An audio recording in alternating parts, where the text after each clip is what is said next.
السلام عليكم البنات ومرحبا بكم مع وصفات عادل. اليوم جبت لكم بسبوسه بزاف بنينه، عندها ذوق بزاف بنين، ما تفرقوش بينها وبين خبز الباي، تجي معسله من الداخل، تقولي قلب اللوز، تحيروش من الذوق اللي عندها. ان شاء الله تعجبكم هذه الوصفه وتجربوها.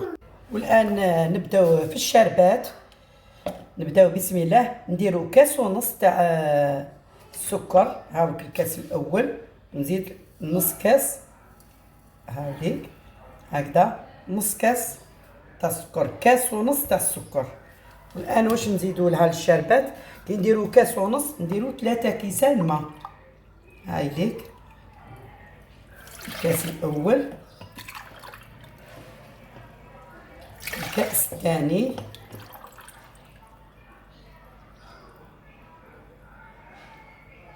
الكأس الثالث.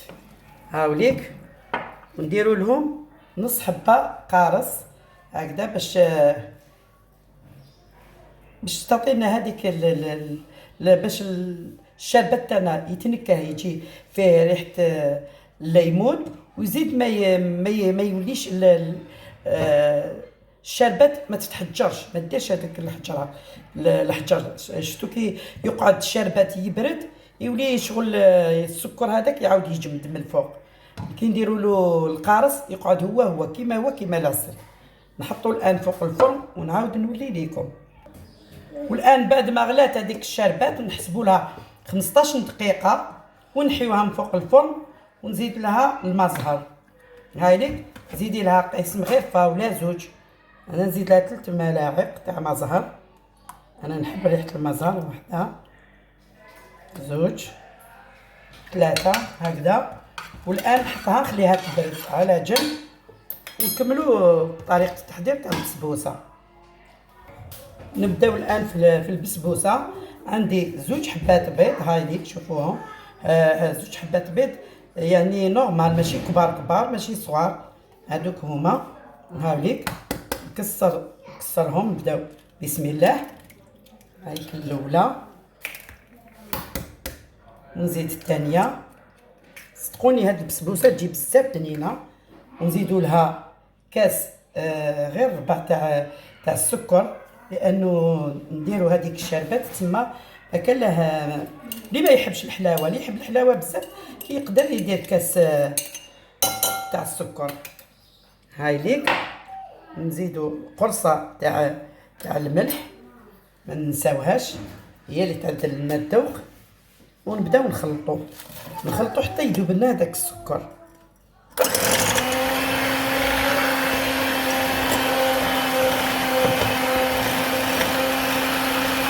هكذا نخلطو حتى تشوفوه بدا السكر هذا داب.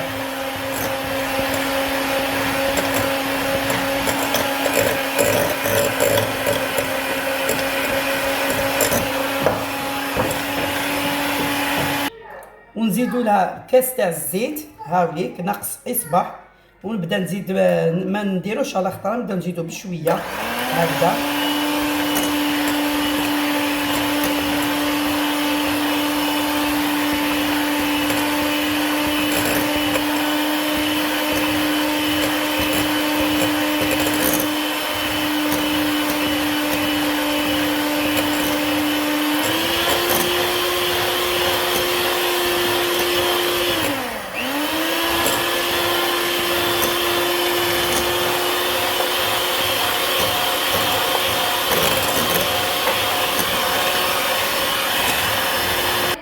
الان راني بعد ما خلطت مليح هذاك السكر نزيد لها مبشور الليمون، نزيد لها الحليب. والان نزيدوا له الحليب هذاك، هاوليك نزيدوا له كاس حليب هكذا. نبداو نزيدوا الباقي ثاني هكذا، نزيدوا نخلطوا.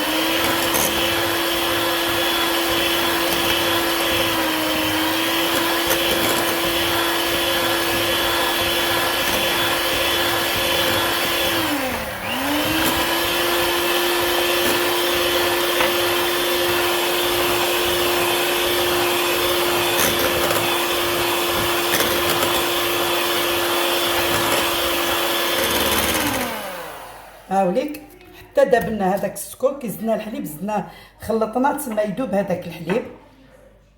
نزيدوا له الكاس تاع الكاوكاو يكون محمص، حمصته في هاد الدقيقه هو بقشورو باش يعطينا البنه لهاد البسبوسه تجي بزاف بنينه. هاي ليك هكذا صدقوني ذوقوا هاد البسبوسه بنينه بزاف بزاف، تعطيكم الذوق تاع قلب اللوز. والان نزيد الدقيق، الكاس الاول تاع الدقيق. هاوليك الدقيق يكون مويان ماشي رطب، دقيق مويان وماشي داك الخشين بزاف تاع قلب اللوز، دقيق مويان. هاوليك نزيدو لها كاس ونص تاع الدقيق. الان نزيد النصف الثاني. هاوليك النصف تاع الدقيق. هاوليك درنا كاس ونص تاع دقيق، كاس تاع الكاوكاو محمص ومرحي ماشي رقيق شغل مجروش، يكون خشين شويه، ماشي خشين ماشي، يجي هكا ما بين خشين ورقيق باش كي تبداي تاكلي تحسي بهذيك القرمشه تاع هذاك الكاوكاو. هاوليك نزيد لها الان نصف كاس تاع الفارينه، نديرو كاس ونص تاع دقيق ونص نكملوه بالفارينه. هاي ليك هكذا بالفارينه.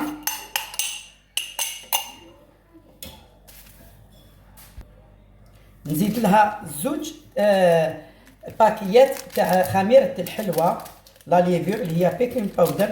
وكي نديرو زوج باكيات تاع لا ليفور ماشي يحب يقول نديرو كل حبه بيض نديرو لها باكي لا ليفور.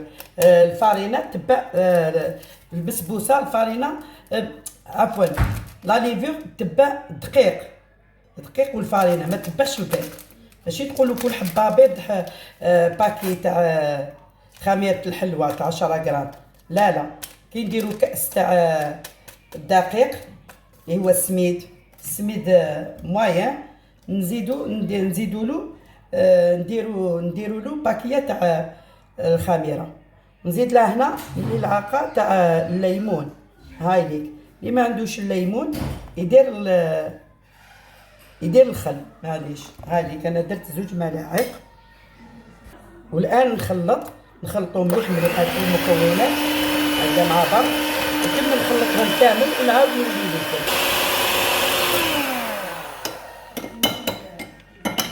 هاي ليك الان بعد ما خلطناهم كامل المكونات مع بعض، هاي ليك الان نجيب الصينيه اللي ندخلوها للفرن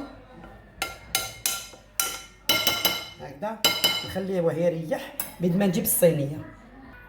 والان البنات هاي ليك سنيوه تاع اللي نديرو فيها، دهنتها كامل بالزيت ودرت لها شويه دقيق هكذا باش تعطينا هذيك القرمشه، هذيك يجي بنين هكذا.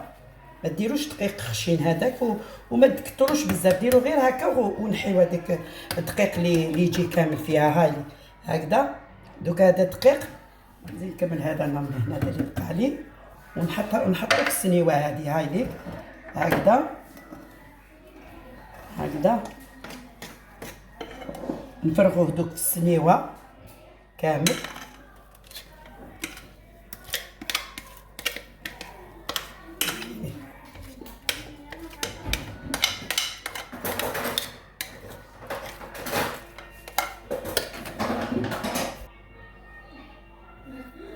هاي ليك هكذا نحو كلش، حنا ما نخلو والو، ما نرميوش. هاي ليك صدقوني يجي هاد الوصفه هايله بزاف يجيك الذوق تاع قلب اللوز فيها. هاي ليك مع هذاك الكاوكاو محمص، وكما يقولوا ماذا بينا يكون هذا الكاوكاو هذاك نهار يتحمصيه يجيك بنين خير ملي كيكون قديم في الدار ولا يتحمصيه جديد، يجي مليح مع البسبوسه هذه. هاي ليك هكذا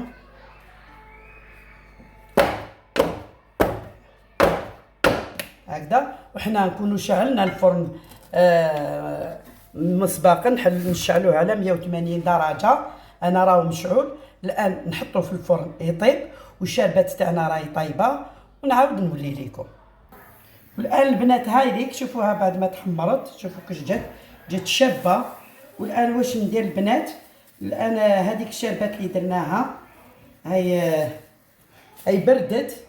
وشنو كاين حاجه وحده البنات، انا كي درتها نسيت ما درتش، ما زدتلهاش لافاني. الان لافاني نزيدها هنايا في الشربات هذه هكذا، نخلطها مليح.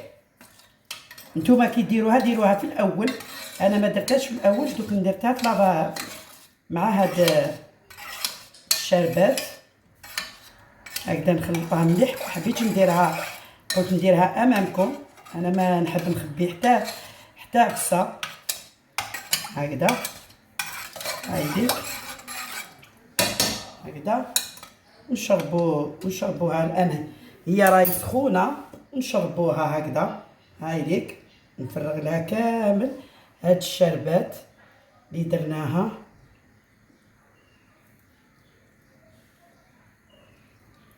نشوفوها كيفاش تجي. هايديك راني فرغت كامل هذيك الشربات، هاي شوف، هاي شربتها كامل.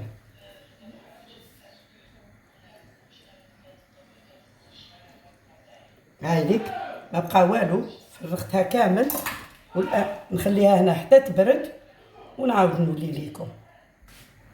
والان البنات واش نديرلها انا نحب نديرلها شويه معجون من الفوق هكذايا، باش تعطيني هذيك الحموضيه هذيك، باش نديروا لها شويه كاوكاو مرحي، شويه مجروش كما يقولوا هكذا، يجي بنين بزاف بزاف. خير ملي نديرو لا جولي ولا نديرو العسيله ولا المعجون اللي خير، بالمعجون اللي يجي باش يلصق فوقها هذاك الكاوكاو المرحي.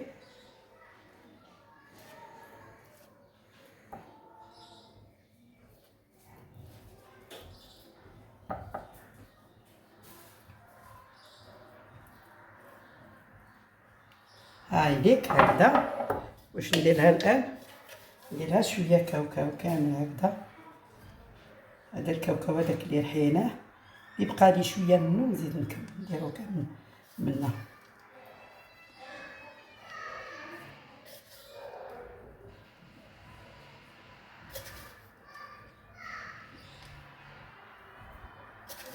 هاي كاين الحبيبات اللي ما تنرحوش مليح، بصح معليش محمصين يجيو بنان، كي تكونوا تاكلوا فيه يجي بنين. رحيتو بقشورو.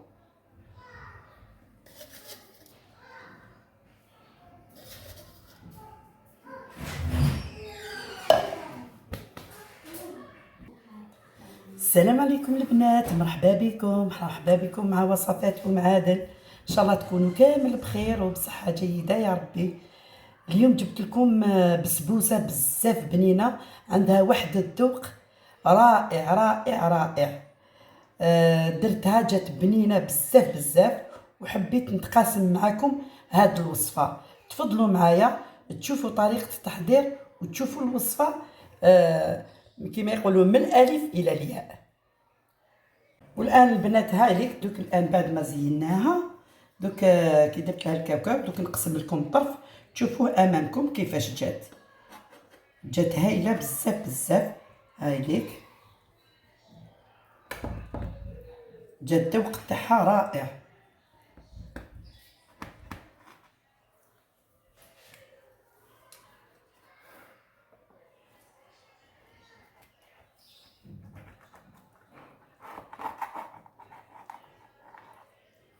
هاي ليك شوفوا كيفاش جات بزاف هايله، شغل جات كانها خبز الباي.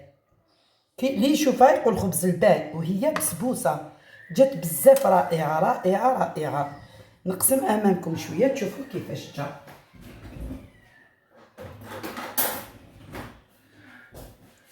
هاي ليك شوفوا كيفاش جا. شوف جات تفتت وحدها. هاي ليك وراي مشربه هذيك الشربات درناها لها كامل وشربتها، جات بنينه بزاف بزاف. نتمنى تجربوها البنات هاد الوصفه.